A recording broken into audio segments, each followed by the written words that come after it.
Hello বন্ধুরা, চলুন আজকে আমি আপনাদেরকে নিয়ে যাই ঠাকুরনগর পঞ্চানন সেবাশ্রমে। তো আমরা পৌঁছে গেছি এখন পঞ্চানন সেবাশ্রমের সামনে। এই যে গেটের মুখে আমরা দাঁড়িয়ে এখন আমরা প্রবেশ করব পঞ্চানন সেবাশ্রমের ভেতরে। তো ঢোকার মুখেই দেখলাম গেটের দুই সাইডে তুলসী মালার দোকান রয়েছে, খুব সুন্দর। তো সেখানে বিভিন্ন রকমের বিভিন্ন সাইজের তুলসীর মালা পাওয়া যায়। তো যারা এখানে যাবেন ভাবছেন বা যারা এখান থেকে দীক্ষা নিতে চান তারা অবশ্যই এখান থেকে তুলসীর মালা কিনে নিতে পারেন, তাহলে বাইরের থেকে কেনার আর কোনো ঝামেলাই থাকে না। তো যাই হোক, আমরা এগিয়ে গেলাম আগেই মূল মন্দিরের সামনে।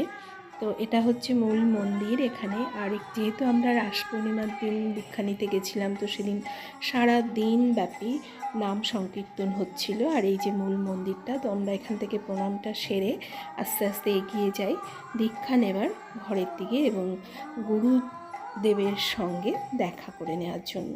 তো একটা কথা এখানে বলে রাখি, আমরা দীক্ষা নিতে যাব বলে পাঞ্জাবি পায়জামা নিয়ে গেছিলাম, আমার মা নিয়ে গেছিলো, কিন্তু ওখানে পড়ে তারপরে দীক্ষা নেওয়া হবে। কিন্তু এরকম যদি কেউ নিয়ে যান তাহলে কিন্তু সেটা হবে না, কেননা ওখানে গিয়ে ওদেরই দেয়া ধুতি আপনাদের পরতে হবে এবং সেই পরার নিয়মটাও অন্যরকম।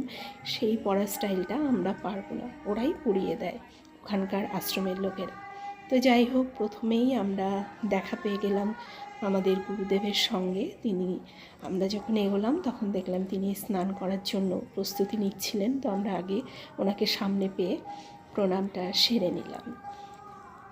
তো আমরা একে একে সবাই প্রণাম করে নিলাম। এই যে আমার যা এবং আমার ভাসুর, এরাই আসলে আমাদেরকে উদ্যোগ নিয়ে এই সেবাশ্রম থেকে দীক্ষাটা নেওয়ার জন্য নিয়ে গিয়েছিল। তো সেটা আমাদের খুব সৌভাগ্য, আমরা এই আশ্রম থেকে দীক্ষা নিতে পেরেছি। এবং আশ্রমের ভেতরটা তো অসম্ভব সুন্দর এবং থাকারও সুব্যবস্থা আছে, খুব সুন্দর ভেতরে। আর এটা হলো দীক্ষা নেবার ঘরটা, অনেক বড় হল ঘর একটা। এখানে প্রস্তুতি চলছে দীক্ষা নেওয়ার জন্য প্রত্যেকেরই।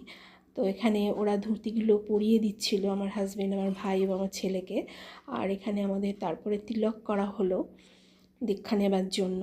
তারপরে গুরুদেব তার সমস্ত কাজ সেরে আস্তে আস্তে এলেন এবং আমাদের প্রত্যেককে দীক্ষা দিলেন এবং খুব সুন্দরভাবে আমাদের দীক্ষা দেওয়া হলো। এবং আমরা এখান থেকে দীক্ষা নিয়ে সত্যিই খুব সমৃদ্ধ হলাম এবং খুব ভাগ্যবান মনে করলাম নিজেদেরকে।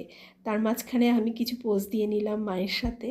তো এই যে আমাদের গুরুদেব। তো দেখা হচ্ছে পরের ভিডিওতে। টাটা।